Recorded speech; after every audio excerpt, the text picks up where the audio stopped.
जयंतीच्या उत्सवानिमित्त अखंड हरिनाम सप्ताह आणि आपला हा बैलगाडा उत्सव हा अत्यंत जोरात चालू आहे। एकदा जोरदार टाळ्या वाजवा जर तुम्ही बैलगाडा शौकीन आणि बैलगाडा प्रेमी असाल तर। जोरात वर हात करून चला जोरात टाळ्या वाजवा बरं। बांधवांनो, हे तुमचं बैलगाड्यावरचं प्रेम आहे आणि असंच प्रेम आता रणधुमाळी चालू झाली आहे ती निवडणुकीची। यंदाच्या निवडणुकीमध्ये म्हणजे आताची जी आपली निवडणूक आहे जिल्हा परिषद आणि पंचायत समितीची निवडणूक आहे त्याच्यामध्ये श्री प्रशांत भाऊ अभंग आणि श्री मनोहर शेठ बंडू इंदोरे हे दोनही उमेदवार उभे आहेत आणि आपल्या पंचायत समिती गणामधून या दोनही उमेदवारांना प्रचंड बहुमतांनी विजयी करायचं आहे। त्याचं चिन्ह आहे तुतारी आणि धनुष्यबाण। म्हणजे आपल्याला तुतारी वाजवायची देखील आहे आणि धनुष्यबाण सोडायचं देखील आहे। त्याच्यामुळे मित्रांनो, तुम्ही सगळ्यांनी लक्षात घ्यायचं आहे।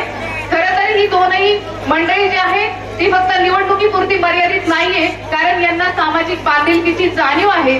नेमका आपल्याला विकास काम कसं करायचं आहे याचा आराखडा घालून सर्व आपल्या मित्र परिवाराला त्याचबरोबर आपल्या युवक युवतींना जवळ घेऊन बसवणारा हा आपला बापासारखा बाप माणूस ही दोनही मंडळी आहेत। त्याच्यामुळे आपल्याला या दोनही उमेदवारांना प्रचंड बहुमतांनी विजयी करायचं आहे। म्हणजे आपण असं म्हणू शकतो की भोवताली दाटला अंधार दुःखाचा जरी सूर्य सत्याचा उगवेल ही खात्री आहे आपल्याला। आणि जर ही खात्री आपल्याला आहे तर आपल्याला तुमच्याकडून देखील भरघोस मतांनी आम्हाला विजयी करायचं आहे। अर्थात हा उमेदवार मी नाही, तुम्ही नाही, तर आपण सर्वच जण आहोत। म्हणून येत्या या निवडणुकीमध्ये धनुष्यबाण आणि तुतारी या दोन्ही चिन्हांवरील बटन दाबून या उमेदवारांना विजयी करायचं आहे। या ठिकाणी बोलण्याची संधी दिली त्याबद्दल मनपूर्वक धन्यवाद।